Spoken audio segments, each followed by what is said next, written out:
this is Gargi from Topic Media, and I have one of the world's best dancer, Lauren Gottlieb.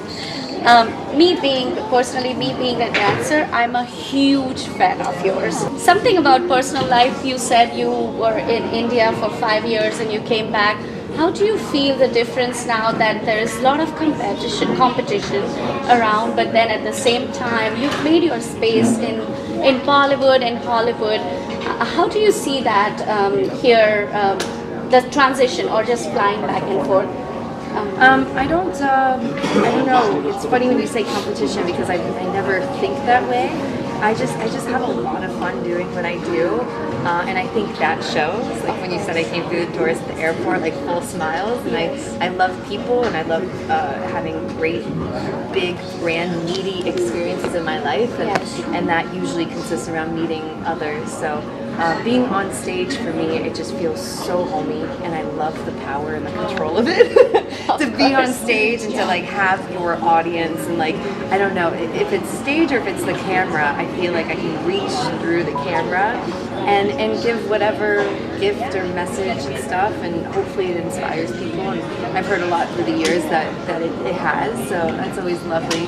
But yeah, no, I just love it. I love what I do. Awesome. Yeah, I can definitely get that once you have that passion, you are showing that to everybody through your God gift. As you said, dancing is not easy because not everybody gets that, and you have that gift given by God. Well, it's funny when you say that because I don't have the exact body of a dancer. I don't have the, like, from the dancing that I grew up doing, which is ballet, you have to have like these perfect arched feet, and I have flat feet, and you have to have like so much flexibility, and I don't, and I know that everyone around here will probably disagree with me, but exactly. But no, like if like you see those dancers that like raise their leg and they're like all the way up here, I actually really don't have that, but I can get my leg up there because I have power and I have heart, and I love it.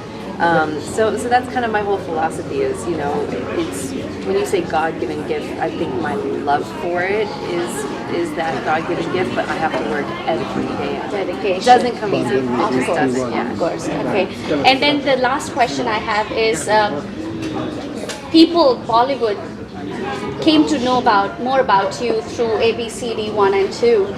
Can you share a bit of experience about the behind the scenes? How was the experience working with the great legendary choreographer Remo D'Souza and the team? Well, it's so funny when you mentioned that, share an experience. I was just telling someone the other day of my very, very first experience, because imagine taking a girl from Scottsdale, Arizona, and dropping her in India. And we shot in the slums in India for 3 months. So it was just this huge change. And then I didn't know I was going to be speaking Hindi in the film as well. So I got there and had like 10 days to learn this language, to learn my dialogues. And it's not enough time to learn a language. It's just not.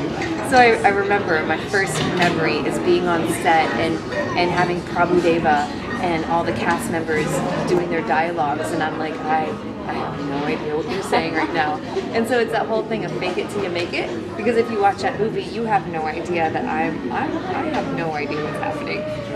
So I had to like find my own technique, because film is forever. I know that being an artist. So it was a lot of experiences like that of like, how can I possibly accomplish this? And I live for those moments. Like, I don't like to do things that are easy. I like the things that I'm crazy fearful of, that I know is going to take like extreme measure to accomplish it. And I think as humans, once we tackle that, you know, like then you're like, fine, you can do anything. You can do anything. And that was my experience in India. It was just one brand new crazy experience after the other. And it really, really added on to me as a person. Yeah. Of course, and then having all the luxuries out here and then jumping to India to do a movie and then surrounded in the slums area, I would say to DFW, the millennials who are out here, learn something from such a legend who really has no boundaries. They want to achieve what they want to achieve, and they just cross everything to make that work. I would say that, you know, the young generation out here would be like, oh, this is dirty, this would not. This is the message that I would give to the FW community, that learn something from the legend. So any message to the Yeah, I mean, it's pretty much that. If we're going to stay on the same page, yeah, get out of your comfort level. When you think there's something that you think you can't do, or oh no, like you said, it's dirty, I can't go there. Those are the times you should do it. You know, get a different perspective. And I know for me, coming from Scottsdale, Arizona, and I lived in Los Angeles, I was in Hollywood for a bit, and to turn around and have that change, it added on so much to me. So yeah, if we're going to stick on that same message, because I could give lots of messages, but that's a really good one, is do things that scare you. Awesome. It's a pleasure talking to you. We really appreciate your time. Certainly because you just flew down and then having this conversation. It's just precious for us. Oh,